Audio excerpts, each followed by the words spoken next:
चा सर्वात मोठा सण स्वातंत्र्य दिवस साजरा करत आहोत. आपल्या भारत देशाला स्वातंत्र्य मिळून 76 वर्ष पूर्ण झाली आहेत. 15 ऑगस्ट 1947 रोजी आपल्या देशाला 200 वर्षाच्या ब्रिटिश राजवटीतून स्वातंत्र्य मिळाले. तेव्हापासून 15 ऑगस्ट हा सण आपण स्वातंत्र्य दिन म्हणून साजरा करतो. हा भारताचा सर्वात मोठा सण आहे. हा दिवस केवळ स्वातंत्र्याचा वर्धापन दिन साजरा करण्याचा नाही, तर आज भारतीय प्रत्येक नागरिकांना संपूर्ण स्वातंत्र्यासह देशात जीवन जगण्याचा अधिकार मिळाला आहे. मित्रांनो, भारत हा विविधतेने एकता असलेला देश आहे. येथे विविध 121 नदी भाषा बोलल्या जातात.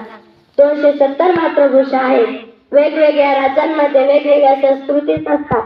हे सर्व असूनही भारत देश एक आहे.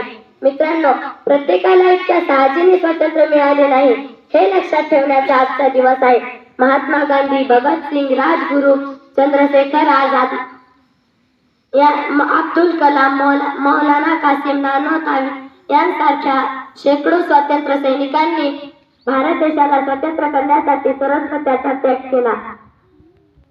पण मित्रांनो, हे सत्य आपणही स्वीकारले पाहिजे की आपल्या भारत देशाला स्वातंत्र्य मिळून 75 वर्ष पूर्ण झाली आहेत.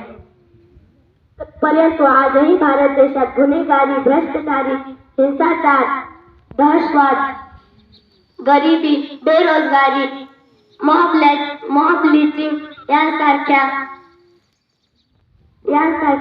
अनेक समस्यांत तोंड घालावे लागते. आज 15 ऑगस्ट निमित्त आपण सर्वांनी प्रतिज्ञा घेतली पाहिजे की ह्या समस्यांना आपण मुळापासून नष्ट करण्याची प्रतिज्ञा घेतली पाहिजे. एवढे बोलून मी माझे 2 शब्द संपवते. जय हिंद, जय भारत.